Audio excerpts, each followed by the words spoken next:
Cacai, né, advogado. Cacai, muito bem-vindo aqui ao Jornal lá Fora, tudo bem?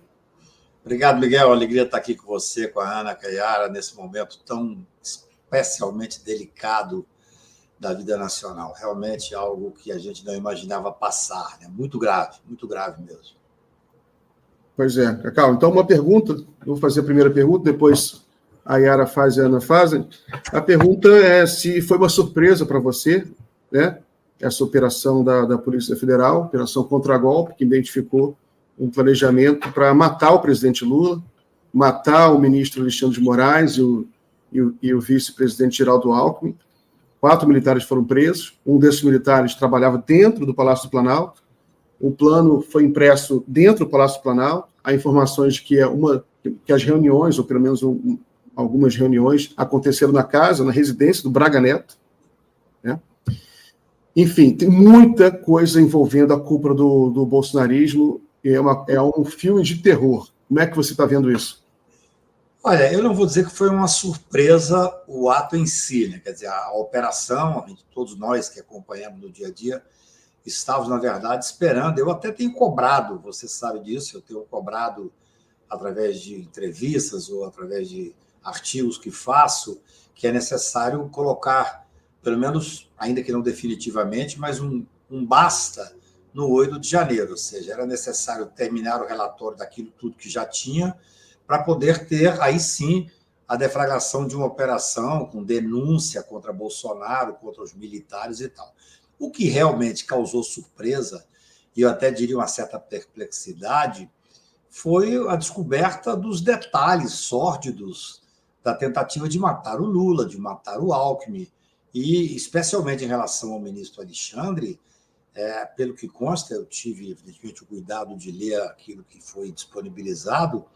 Eles tentaram matar, eles começaram uma ação para matar o Alexandre. Parece que terminou a sessão do Supremo mais cedo e, por isso, foi desmobilizado. Eles falam aborta, aborta. Então, é algo que causa uma perplexidade. Eu vou dizer uma coisa, mesmo quando você sabe que vai sair uma operação, sabe da responsabilidade do Bolsonaro, sabe da responsabilidade de General Heleno, desse Braga Neto, quando você lê, quando você vê o grau de, eu diria, de maldade, de sofisticação, de ousadia desse grupo que dentro do Palácio do Planalto tramou, assim, deliberadamente. É muito interessante, porque, assim, no dia 12 de dezembro de 2022, onde as coisas começaram a se dar, onde fizeram aquelas reuniões, foi o dia da diplomação do presidente Lula. Ele estava lá em casa, ele pediu para ser a comemoração ser na minha casa.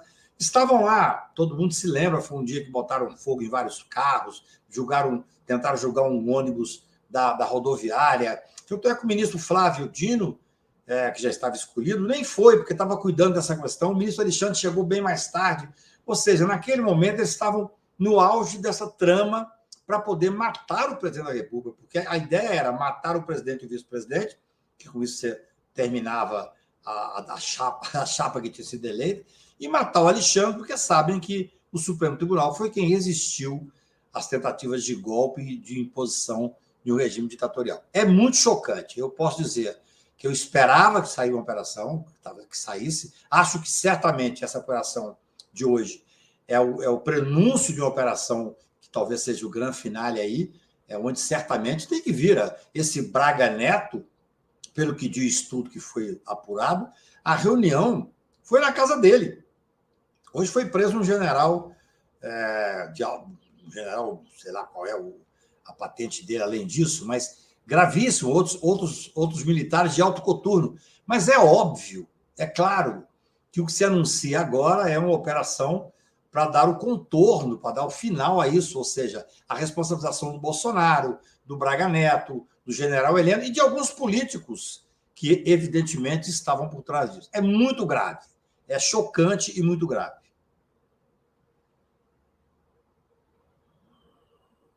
Eu estou sem som. Cacá, eu queria passar um vídeo do senador Flávio Bolsonaro. Ele é curto, mas ele, como advogado, deixa eu passar a palavra aqui para ele, que eu gostaria de ouvir o seu comentário como jurista sobre o que ele disse. Seguinte, para Alexandre de Moraes, ele tem duas opções.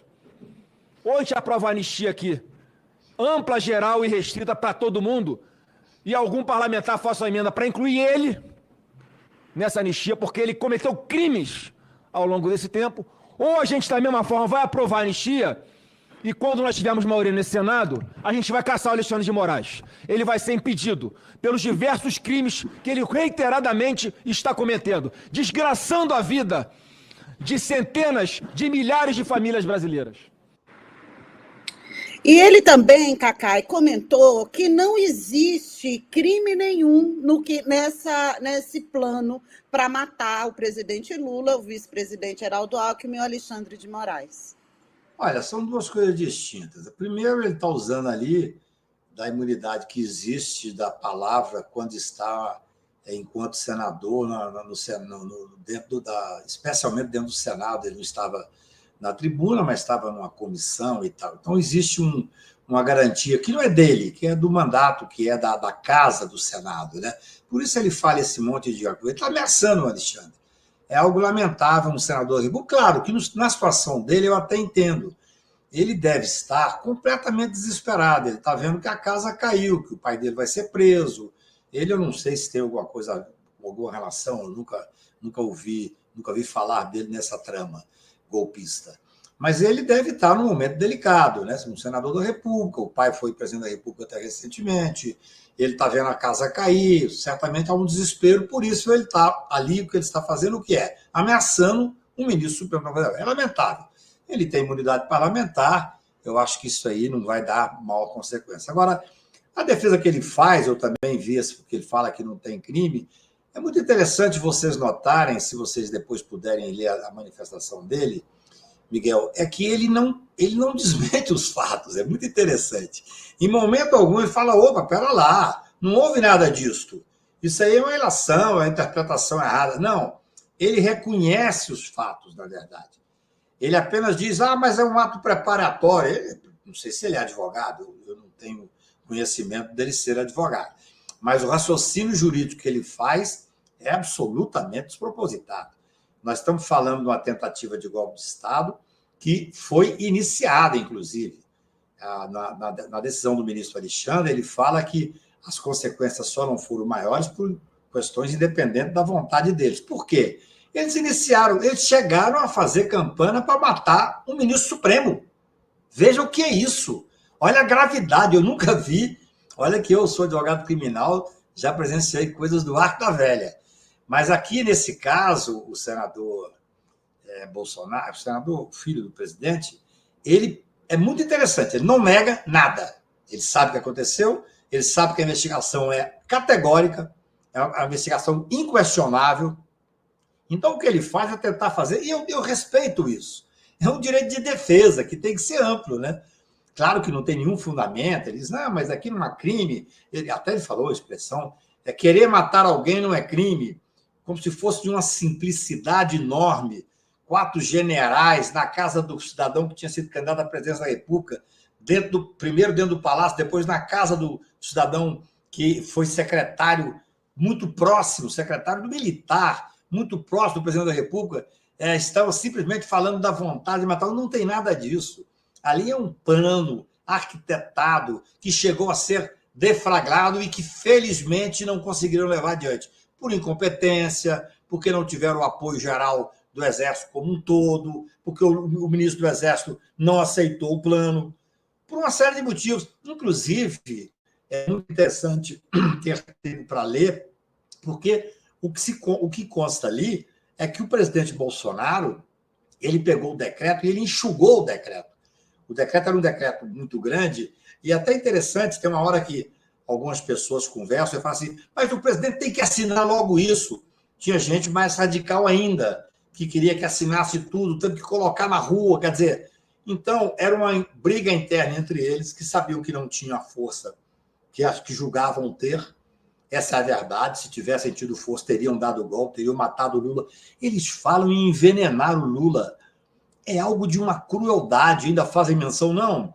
Como ele tem tido problema de saúde, vamos fazer alguma coisa que a gente possa depois... Como se fosse uma simulação. No tocante ao vice-presidente Alckmin, eles teriam que matá-lo, porque senão, como já tinha sido eleito, ia ter uma discussão se ele iria ou não assumir. e o ministro Alexandre chegaram a fazer campana. Está expressamente dito que eles desistiram por outra questão que dependia disso. Então, assim, é um crime de tentativa de golpe de Estado com um contorno absolutamente assustador, que é um plano para matar o presidente, o vice-presidente e, pelo menos, um ministro do Supremo Tribunal Federal. Então, não tem o que fazer. Esse senador, filho do presidente, é Flávio, né? Ele está desesperado. E deve ser desesperador mesmo. Porque você sai do homem que mandava no país para ver o pai, em muito pouco tempo, estará denunciado e preso, todo o entorno vai estar. E aí, nós temos que lembrar, e é bom que a gente não se esqueça disso, que quando essa casa cair, as investigações sobre uma série de outras questões vão voltar a andar. Porque aí você perde esse poder. Por que o Bolsonaro... Agora é muito fácil entender tudo. Por que o Bolsonaro, num dado momento, falou: eu vou mudar o superintendente do Rio de Janeiro? Se ele não quiser, eu mudo o ministro. Porque eu não vou deixar chegar na minha família, não vou deixar acabar com meus filhos. Vocês se lembram disso? Por que ele queria fazer interferência direta na Polícia Federal? Porque sabia que uma investigação séria chegaria onde chegou. E quando chegar, gente, veja bem, é claro, nesse momento, o mais grave para o país é enfrentar esse inquérito gravíssimo. Quero parabenizar a Polícia Federal pelo excelente trabalho que foi feito, parabenizar o doutor Paulo Gonet, que é quem pediu essa prisão. Essa prisão foi decretada pelo ministro Alexandre de Moraes, a pedido da Procuradoria-Geral da República. Esse é o rito normal no processo democrático. O Estado Democrático de Direito funciona assim. Agora, evidentemente que as consequências vão vir, porque assim que esse inquérito terminar, e ele ainda não terminou, eu faço um apelo que tem que terminar esse inquérito. Bolsonaro tem que estar indiciado e denunciado. Nós não faremos a pacificação nacional através da impunidade. E depois de hoje, depois da hipótese de tentar matar o presidente da República e ainda de uma forma covarde, através de veneno, depois de matar o vice-presidente e fizeram uma campana para matar o ministro Alexandre. Então não tem saída, tem que terminar, tem que haver o processo. Eu era contrário à prisão, sabe, Miguel? Eu sou um garantista por princípio. Eu acho assim, não tem contemporaneidade, é um princípio que eu lutei muito para ser colocado estava na jurisprudência, para ser colocado na lei, mas eu acho que a gravidade é tal que, nesse caso, é caso de prisão preventiva, sim. Esse general e essas pessoas que foram presas hoje foram presas de uma forma absolutamente fundamentada, não tem saída para eles. Assim como eu acho, sinceramente, que o Mauro Cid vai perder hoje os benefícios da delação, porque ele omitiu o que tinha de mais grave. Ele contou muita coisa importante? Contou. Mas ele omitiu o que tinha de mais grave, salvo se nesse momento que ele está falando lá, ele vendo que vai perder a delação, já fala: olha, quer saber de uma coisa? Eu agora vou contar tudo. E venha com algumas questões que possa continuar a valer a pena ter a delação. É muito grave. Eu digo o seguinte, para todos os democratas do país, nós temos que estar atentos. Essa questão ainda não está devidamente resolvida. Neste momento em que nós estamos conversando aqui, evidentemente as forças democráticas estão trabalhando, a PF está trabalhando, o Procurador-Geral da República fez um excelente trabalho, o Supremo Tribunal, com a coragem e com a competência que tem sido a marca nos últimos tempos, mas essa direita, a ultradireita, que está vendo que vai ser presa, também está trabalhando. Claro que eles hoje estão enfraquecidos, mas a prisão de um general acende todas as luzes. Eu vivi na ditadura. Eu fiz a ONB no momento em que o AI-5 estava vigindo ainda. Então, nós não podemos... Não é o momento de descer as armas, é de estar atento, muito atento. É normal que o filho do presidente, o senador Flávio, venha dizer: não, matar é normal, querer matar é normal, faz parte e tal. Sem nenhuma relevância. O argumento jurídico dele é pífio, absolutamente pífio. O que tem que se fazer agora? Terminar a investigação com a urgência possível. Talvez até hoje, pode ser que hoje o Mauro Cid, ao ver que vai perder a delação, que tem que perder. Quem omite o que ele omitiu, não tem saída a manter a delação. Não tem saída. A não ser que ele tenha agora um novo cardápio de novidades bizarras, como essa de matar um presidente da República envenenado, de fazer uma tocaia para matar o ministro Supremo.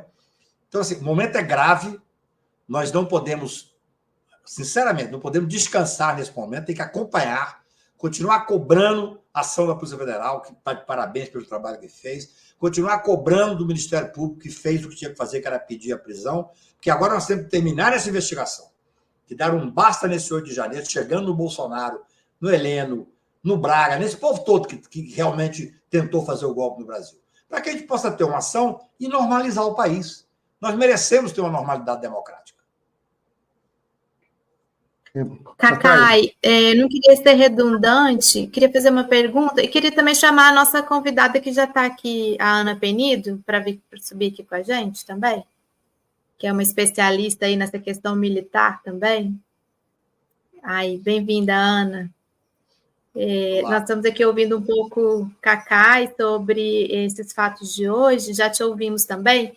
Eu queria fazer uma pergunta, eu não quero ser redundante, você já falou bastante sobre isso, mas os fatos revelados hoje, eles dão uma outra qualidade para as investigações, o processo do 8 de janeiro, daqueles que vão ser realmente investigados a fundo, da cúpula militar. Você acha que esses fatos eles criam uma outra situação para esses processos? Eu não tenho dúvida. É uma coisa, assim, de certa forma, até meio aterrorizante você ver.